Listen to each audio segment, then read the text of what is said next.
Another great tool that Sean can use to find information in his spreadsheet is conditional formatting. You can find the conditional formatting button under the Home tab in your ribbon, and you'll see a button called Conditional Formatting. Let's start with looking at the total column. Highlight column W.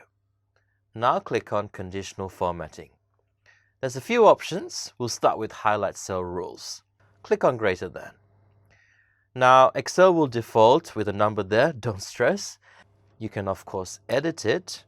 Let's say I want to see all the cells that are greater than 100. I'll type 100 directly into that cell. As you can see, there's live formatting here for you. Excel is now highlighting all of the values that are greater than 100. You can even change the highlight color. There's a drop-down menu here. Click on that, and you can change that to yellow, green. You can change it to light red, but with black text. Have a play around and see what you like. Let's stick with the default, light red with dark red text. Click on OK.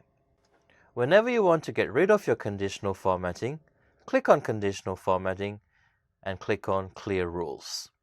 Then you can choose Clear Rules from selected cells, or you can clear rules if you had several rules in your spreadsheet, and then you click on Clear Rules from entire sheet.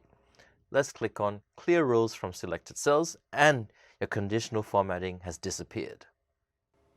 Let's see what other options we have. Back to conditional formatting, click Highlight Cell Rules. You can highlight cells that are less than a certain number, in between a certain range, equal to an exact number. This option, Text That Contains, is only going to be useful for text data. You've got an option for highlighting cells based on dates as well.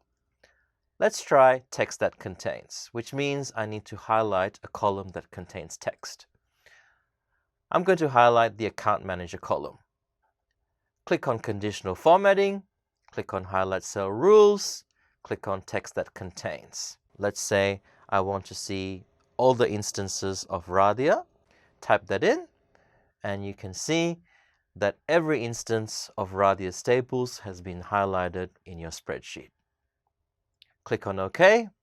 Remember, if you want to undo the conditional formatting, click on Conditional Formatting, click on Clear Rules from selected cells. Click on Conditional Formatting. You've got some top-bottom rules.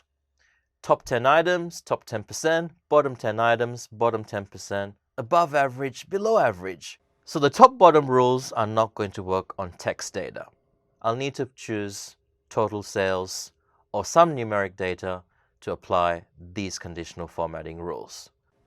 There are some other very interesting tools in conditional formatting. Data bars, this is really cool. Click on data bars and you'll see all these little bars, different colors based on your preference. Let's click on the blue icon. What's happened is Excel has put what it calls a data bar into each cell. Higher numbers have longer data bars. Smaller numbers have very short data bars. It's essentially giving a visual representation of large numbers versus small numbers. Back to conditional formatting, clear rules from selected cells. Let's go back to conditional formatting to see what else we have. Color scales, let's talk about that. As you can see that 28,000, it's quite a large number relative to everything else in total. It's a dark green. The 7,000 is kind of in the middle. The 2,000 is also kind of in the middle. It's a lighter green. And all these numbers, $14, $7, $24, even $8.65, is a white color. Back to conditional formatting, clear rules from selected cells. Another great tool in conditional formatting is icon sets. This is really cool. Let's use this one. It looks a bit fun.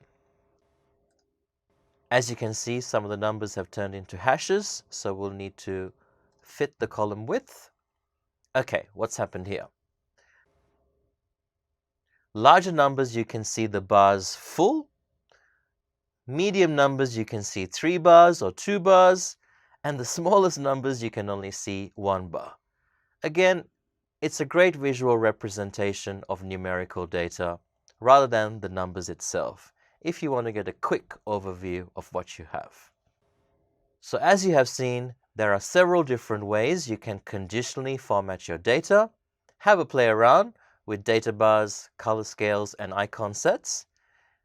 In later courses, we will talk about creating your own new rules. But for now, have a play around with what we've gone through.